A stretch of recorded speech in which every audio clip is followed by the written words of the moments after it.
सध्या उष्णतेचा पारा हा पुणे जिल्ह्यामध्ये मोठ्या प्रमाणामध्ये वाढला आहे आणि याचाच परिणाम सध्या नागरिकांना असेल किंवा शेतकरी असेल यांना करताना पाहायला मिळतो आहे. कारण की ज्या पद्धतीने पाहिलं की सध्या सूर्य आग होतो आहे आणि याचाच थेट परिणाम उष्णतेवर झालेला पाहायला मिळतो आहे.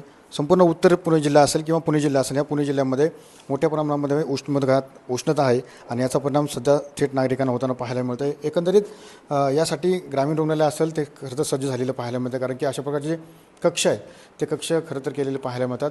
उष्माघातामुळे कोणते परिणाम होतात, कशामुळे उष्माघात होतो याची माहिती घेण्यासाठी आपल्यासोबत वैद्यकीय अधीक्षक रानडे मॅडम आहेत. मॅडम, खरं तर उष्माघात सध्या म्हणजे सूर्य आग उगतोय, नक्की काय कारण आहे उष्माघात होण्याची आणि उष्माघात कसा होतो, कसा ओळखायचा? बरं. हां, तर उष्माघात म्हणजे काय हे आपण पहिल्यांदा समजून घेऊयात. तर आपलं शरीर आहे ना, हे एका नॅरो रेंजच्या त्या टेम्परेचरमध्ये सगळ्यात जास्त कार्यरत व्यवस्थित करतं. म्हणजे ते 37 डिग्रीज या ह्याच्यातच आपल्या शरीराचं तापमान कायम असतं आणि या तापमानातच आपलं शरीर व्यवस्थितपणे काम करू शकतं.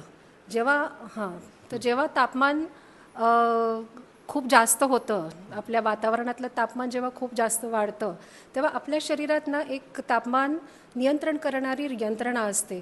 तर ती यंत्रणा बिघडते आणि मग ते बिघडल्यावरती आपलं शरीराचं तापमान पण वाढायला लागतं. आणि जेव्हा तापमान वाढायला लागतं शरीराचं, तेव्हा आपल्या मेंदूवरती, आपल्या हृदयावरती, आपल्या किडनीजवरती खूप ताण येतो आणि मग अशा वेळेस जीवाला पण धोका निर्माण होतो. त्याच्यामुळे उष्माघात काय आहे, म्हणजे त्याचा धोका आहे, उन्हात जाऊन असं काही होतं हे आपल्याला कधी अशी कल्पना नसते, पण असं होऊ शकतं हे आपल्याला सगळ्यांना माहिती पाहिजे. आणि मग त्याच्यासाठी नागरिक काय काळजी घेऊ शकतात, तर शक्यतो 12 ते 4 म्हणजे जेव्हा प्रखर ऊन असतं तेव्हा बाहेर जाणं हे टाळलं गेलं पाहिजे.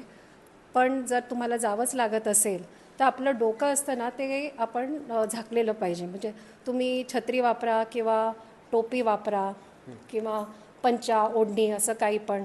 सैल कपडे घाला. टाईट कपड्यांनी अजून ते अवघड होतं. तसंच लाईट कलरचे कपडे घातले गेले पाहिजे. डार्क कलरचे कपडे घातले आपण तर आपल्या शरीराचे गरमी, डार्क कलर हे शोषून घेतं गरमी जास्त, त्याच्यामुळे आपल्या शरीराचं तापमान अजून वाढतं. तर त्याच्यामुळे ह्या गोष्टी आपण करू शकतो. तसंच बाहेर जावंच लागत असेल तर आपण व्यवस्थित आपल्या शरीरात पाण्याची मात्रा व्यवस्थित आहे का, हे फार महत्त्वाचं आहे.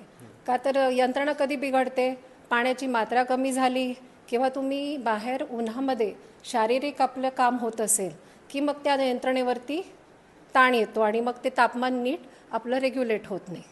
त्याच्यामुळे पाणी, लिंबू पाणी, ह्याचं नारळ पाणी, ताक असे द्रवपदार्थ आपण भरपूर सेवन करायला पाहिजे या दिवसांमध्ये. तर या गोष्टी आहेत. आता विशेषतः काळजी लहान मुलं, गर्भवती लेडीज, वृद्ध. का तर लहान मुलांना ना ही यंत्रणा थोडी कमजोर असते लहान मुलांमध्ये, आणि लहान मुलं तर काय पाणी मागू पण शकत नाही स्वतःहून.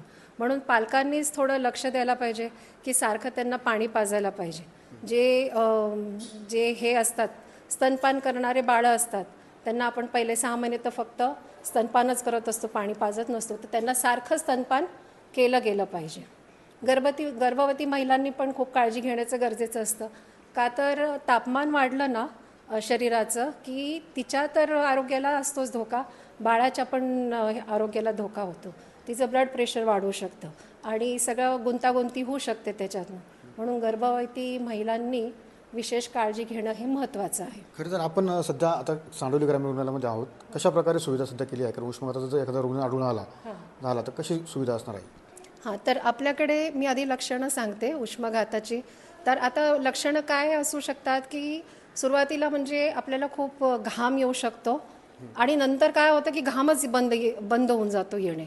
आणि घाम बंद होणे येण्यात तेच सगळ्यात जास्त घातक असतं की तेव्हा तर मग खूप बेफाट आपलं शरीराचं तापमान वाढतं.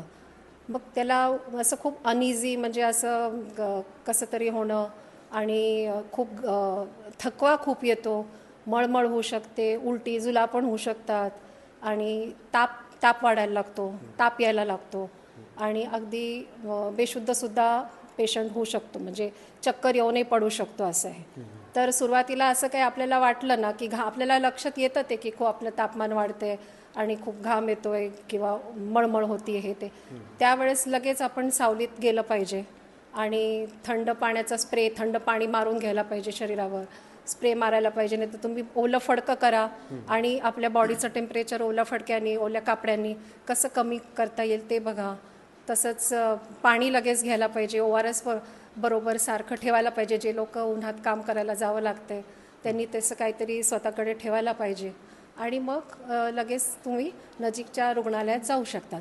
मग आपल्याकडे इथे आपण ती सोय केलेली आहे की उष्माघाताचा जर पेशंट आला तर आपण 2 बेड महिलांसाठी आणि पुरुषांसाठी दोघांसाठी आपण असे हे केलेले आहेत.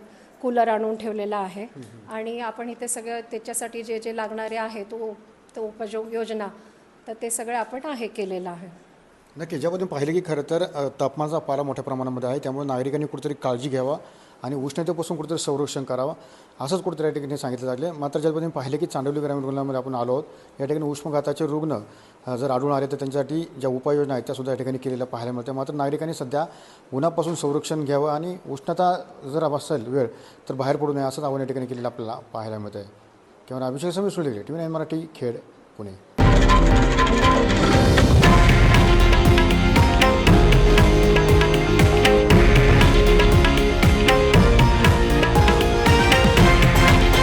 हे आहे देशातील नंबर 1 न्यूज नेटवर्क आणि आपण पाहत आहात TV9 मराठी, एकमेव.